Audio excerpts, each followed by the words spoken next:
De novo, outros doutrinadores na área. Eu estou muito ofendido agora. Eu acabei de perguntar ao diretor Tchutchuca. Qual que é meu melhor ângulo para mim apresentar o programa? Ele fala, de costas. Aí o Jurandir, que é meu patrão, fala, eu já vi ele de costas. Não fala nada.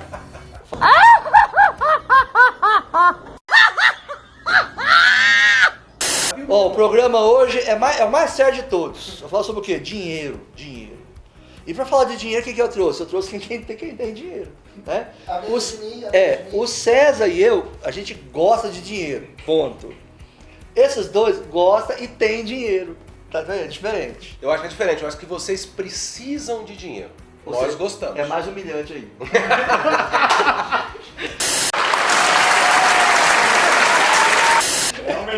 É mais humilhante. Eu já achei que era humilhante eu falar que eu gosto, não tem, né? Aí vem o meu patrão e falou o quê? Rapaz, patrão é patrão, né, bicho? Patrão é patrão. Não, eu acho que é diferente. Vocês precisam de dinheiro. Eu preciso mesmo, doutor. Eu preciso, é verdade. Eu não preciso, mas eu gosto. Meu alvo é chegar nesse ponto. Se a pessoa chegar num momento de sua vida e você fala assim, eu não preciso de dinheiro. Rapaz, esse que é o Nirvana, né, César? O Nirvana deve ser isso. Se não precisar de dinheiro. Se você atingiu o Nirvana de fato por não precisar, ou se você atingiu porque tem demais, eu não sei se você é escravo ou livre, não consigo dizer. A liberdade está em não precisar, né?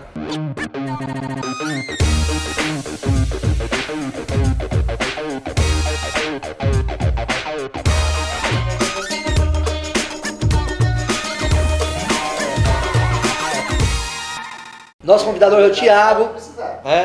Vocês estão vendo aqui o terno dele, a camisa dele é diferente das nossas vestimentas. É o uniforme de trabalho. Vocês estão vendo, né? É outro tecido, é outra textura, é outro fio, tá? Ele é o representante da XP, né, Thiago? Fala um pouquinho de você aí. Eu sou o diretor do maior escritório da XP em Goiânia. Não necessariamente da XP, mas o maior escritório aqui. A gente tem 1 bilhão e 400 milhões sob gestão. Então, acostumado aí... 1 bilhão? 1 bilhão. E dinheiro de particular. Não sei o que Dinheiro de particular. Então, há mais de 10 anos ajudando aqui o goianiense a investir melhor o dinheirinho dele. Eu tenho 100 reais em casa. Ótimo. No final do programa agora. Agrega. Tem um boletão para fazer. Se você tiver um pedacinho que eu possa investir os 100 reais lá. Tiago, eu vou começar com a pergunta com você, já a final. Lógico. O nosso país vem de uma crise. Não sei se foi inventado ou não, mas vem de uma crise, né? Crise. Nós estamos no caminho do crescimento, o Brasil voltou a crescer. E aí? Então, vamos lá. Primeiramente, queria agradecer, né, o convite, aqui com o Jurandir, conhecendo o César. E o Battaglione falou, prazer em conhecê-lo ali. Eu acho que ele não lembra que ele já deu aula pra mim. Nossa. Só que eu acho que ele quis esquecer porque ele tinha cabelo na época. Ele tinha cabelo e um cavanhaque, rapaz. Fazia assim, ó. Cavanhaque. Rapaz, tem 30 anos. Tem uns 20 anos. Não tinha cabelo, não tinha cabelo, cavanhaque. Era solteiro. Era solteiro, as meninas tinham certo, achavam ele até bonitão. Até hoje. Principalmente as que tinham deficiência visual. Mas bom revê-lo, né?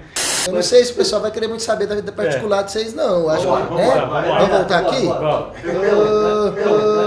Então vamos lá, a gente teve no último, na segunda-feira, os dados do trimestre, né? A gente teve um crescimento acima do esperado. O crescimento trimestre veio 0,6%, quando o esperado era 0,4%. Né? De 0,4% a 0,6% é só 0,2%, mas se a gente for olhar, vem um crescimento 50% acima do esperado, então um crescimento bem forte. E aí a gente está já revisando os dados de crescimento, as projeções para 1%, provavelmente algo em torno de 1,8%, 1,9%, dependendo da casa, 1,5% a 1,9% para o ano que vem. Então é um crescimento, ainda não é um crescimento bom, mas é um crescimento. E o mais importante, é um crescimento mudando a matriz de crescimento. Por quê? Porque a gente vinha no Brasil de uma matriz de crescimento empurrada pelo gasto público, pelo gasto do Estado. Né? Se você pegar os dados, por exemplo, do BNDES de 2010 para frente, só em 2015 o BNDES colocou 160 bilhões na economia. Então vinha crescendo alguém bancando. Alguém bancando. Que é o Estado. Existe uma carta de um gestor, o gestor do Fundo Verde, que é o maior multimercado do Brasil, Luiz Stuberg, e ele escreveu em 2010 uma carta chamada Moto Perpétuo Tropical. O que é o moto perpétuo tropical para ele? O moto perpétuo é um experimento que todo cientista queria fazer de um objeto que anda e não gasta energia. Que ele continuaria a andar, a se movimentar sem gastar energia, para sempre. Né? Isso não tem como. Você caminha, você gasta energia. Você roda, você gasta energia. Então o moto perpétuo era essa procura. E ele falava que no Brasil, politicamente, parecia que tinha achado o moto perpétuo para o crescimento. Que era só o Estado enfiar dinheiro, esse dinheiro criava demanda, a própria demanda ia criar a oferta e aí você ia crescendo a economia. Não precisaria fazer reforma, não precisaria fazer ajuste fiscal e só empurrar dinheiro na economia seria o suficiente. Então isso foi tido como uma verdade, né, pela área da política econômica aí mais desenvolvimentista, que é esse Estado puxando a economia. E aí isso desembocou na crise de 2015, 2016, com a queda do PIB aí de quase 8%. Né? Eu vejo esse como o principal fator. Então o que acontece? Como agora entraram liberais no governo, não se pode deixar que o Estado puxe o investimento. Né? Até porque não tem dinheiro para ser feito. Deixa eu valorizar mais um pouquinho. Quando você fala que como agora entraram liberais no governo, eu poderia então afirmar que a era PT, o modelo de crescimento foi esse que você falou, Estado jogando dinheiro. Eu chamo de desenvolvimentista. Né? O desenvolvimentista. Isso não foi só do PT. Se a gente pegar JK, fez Brasília. Se a gente pegar o Geisel, vamos fazer as empresas públicas. Se a gente pegar o Figueiredo tinha um programa, Plante que o João garante, que era o quê? Conta aberta no orçamento monetário, significa gaste o que você quiser com a agricultura. O governo vai bancar. Então, depois disso, a gente teve surtos de inflação, porque a inflação ela é uma descoordenação entre a quantidade do dinheiro e a quantidade de bens na economia. Então, quando você não tem uma produção que é equivalente, você acaba estragando a economia do país. E, para mim, a inflação é o maior sintoma disso. Então, o que a gente teve agora? A gente, chegando aonde eu queria, lá no ponto. A gente teve essa substituição do gasto do governo por um gasto privado. Então, nessa alta de 0,6%, a gente teve uma queda do investimento público de 1,4%. Então, o investimento público que antes puxava esse desenvolvimento econômico, agora ele está saindo e está sendo substituído por um investimento privado. Por isso que eu acredito que esse modelo ele é um modelo mais sustentável e evita o voo de galinha, que sempre a gente teve. O governo enfia dinheiro na economia, dá uma aquecida na demanda, e aí você gera ou uma inflação de crédito, né, ou uma inflação de descoordenação, e aí o país afunda de novo. Esse modelo é seguido por outros... Fala, Zé. Eu tenho algumas preocupações quando a gente fala desse crescimento aí. Então vamos lá. Primeiro, que se a gente fala de liberal, eu estou pensando então no Adam Smith. E não dá para esquecer que o Adam Smith, que vem a princípio com essas ideias liberais, ele é, sobretudo, um filósofo e ele vai escrever a teoria dos sentimentos morais. E o que inspira o Adam Smith a buscar a resposta para por que existem alguns países ricos e outros não, e escrever a riqueza das nações, é exatamente o desejo que ele tinha de que a miséria fosse extirpada. Então, o Adam Smith, ele é um filósofo moral e ele vai, na sua pesquisa, em busca dessa resposta. Peraí, já tem séculos e séculos que parte da humanidade vive na miséria, na pobreza e na dificuldade. E ele vai teorizar que se conseguisse ter uma produção que ela crescesse acima, às vezes até do consumo, que isso haveria uma distribuição dessa riqueza, que foi a tese dele, e essa distribuição da riqueza atingiria todo mundo. Ou seja, tem um princípio moral. O capital, ele não serve apenas para estar na mão de alguém que vai usufruir dele. Mas o princípio moral seria o da distribuição. Bom, se eu penso que o princípio moral é o da distribuição, aí vem a pergunta. Esse crescimento que o Brasil supostamente não, está tendo, e que vai continuar tendo pelos próximos anos, ele vai repercutir nessa questão moral? Qual questão moral? Quer saber como é que isso chega na panela do pobre. Perfeito. Esse crescimento chega na panela do pobre ou ele continua sendo um crescimento, se a gente pegar o livro O Capital do Século XXI, 48% da riqueza brasileira está na mão de 10% da população. 48% da riqueza brasileira está centralizada na mão de 10% atualmente. Eu quero saber o seguinte, nós vamos crescer para esses 10% ou nós vamos crescer para todo mundo? Essa é a minha dúvida. Eu acho que essa pergunta ela é excelente, por quê? Porque a gente tem sempre aquela visão assim, se eu sou de esquerda, eu estou preocupado com o social. Se eu sou de direita, eu quero ficar rico, né? Todo o arcabouço filosófico... Eu sou de direita, então. Todo o arcabouço filosófico que foi desenvolvido, né, pelos liberais, foi em busca do que é melhor para a maior parte da sociedade. Os liberais, isso. Os liberais. De qual maneira eu vou alcançar o bem-estar para a maioria das pessoas.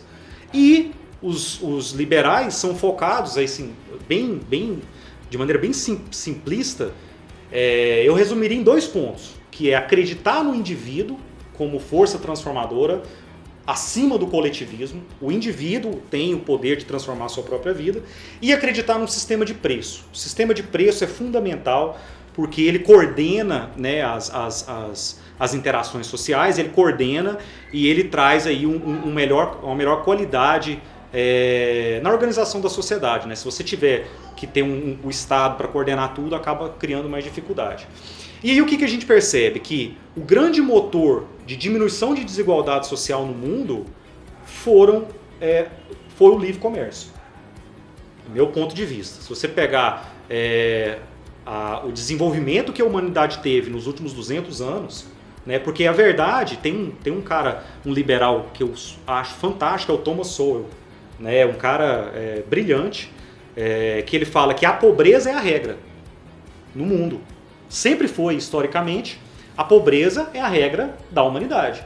A gente tem que pensar por que algumas sociedades conseguem criar riqueza. Esse Brasil que o Thiago está desenhando aí, você acha que a gente está caminhando para isso? É difícil fazer essa leitura do que vai acontecer nos anos seguintes, porque isso tudo passa por aprovação de emendas constitucionais, isso. Porque você não tem nada disso pronto. Hoje você... Mas esse Brasil, essa parafernada que ele falou, citando autor e tudo mais, e tudo, eu acredito... Querendo aparecer, ele tá mais no campo do ideal ou do real pro Brasil? Não, tá muito mais no campo do real, e eu acho que nós vamos partir para esse caminho. Real? A direção. A direção é essa. Né? A direção que o Guedes implementa é essa direção que o Thiago está colocando aqui. Tanto que ele deixou agora no dia 5 agora, de novembro, né? Ele deixou 3 PECs lá para serem votadas, que eu não sei se... delas, eu não sei se vai ser.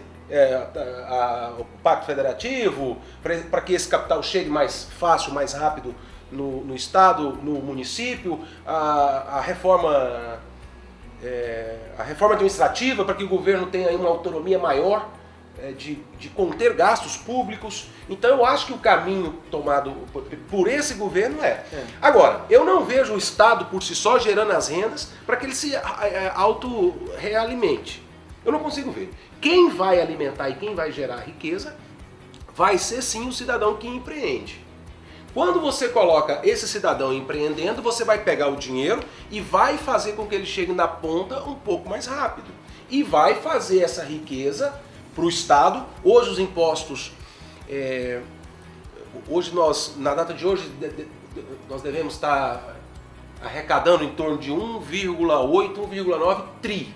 Hoje, com a perspectiva de chegar em 2,5 tri de impostos. E quem foi que gerou esses impostos? Que vão ser revertidos na universidade, na saúde. 70% vai para pagar a previdência sim. e salário de funcionários. Sim, mas você só vai ter essa geração de riqueza empreendendo, que vai bater 35% do PIB. Então, a gente está encerrando aqui agora, né? Porque o César sabia que o César ia fazer isso. A gente só sabia. O Jurandir está se mantendo aqui humilde, tá? E vai se manifestar, o capeta nele no outro programa. Tá? Por enquanto a gente encerra aqui. Já vou jogar uma pergunta aqui para o meu ex-aluno. Você está falando aí que o liberal está preocupado com isso, com aquilo outro. Eu não sei se eu estou certo, mas eu sempre falei isso em sala de aula, você me corrige. Parece uma frase do Adam Smith que fala assim, olha, que aí vem uma questão moral do Adam Smith que você colocou. Que no futuro não tão distante, a produção dos bens e serviços vai ser tão grande que a pobreza vai ser eliminada. Isso bate com o que você disse. Quando o liberal pensa que é o seguinte, não, peraí, eu tenho que fazer uma ação política ou econômica, que vá fazer com que o maior número da riqueza seja distribuída, ou seja, e o bem vai parar na panela do pobre. Certo. Essa visão, ela não é por demais ideal do ponto de vista do capitalismo resolver o problema, e o Adam Smith não teria errado numa coisa, qual coisa? O Adam Smith tinha fé no capitalismo em si, distribuir as riquezas. Só que ele esqueceu uma coisa, que pode ser que o problema do capitalismo não seja o capitalismo, mas os capitalistas. Só que você vai responder isso, meu querido ex-aluno, que eu não sabia que era, estou muito orgulhoso com isso, no próximo programa, né? Porque a gente ia continuar tranquilo, mas o César não deixou. Dá um like. E o like? Dessa vez eu vou te dizer o seguinte, dá o like no programa, se inscreve no programa, tá? Eu estou arrependido do que eu falei para você não se inscrever, não dá certo isso, eu fui lá ver, não deu certo, tá? Então, por favor, dá o like, se inscreve. Nos programas a gente só teve 5.000 visualizações, precisamos de 10.000. Tchau.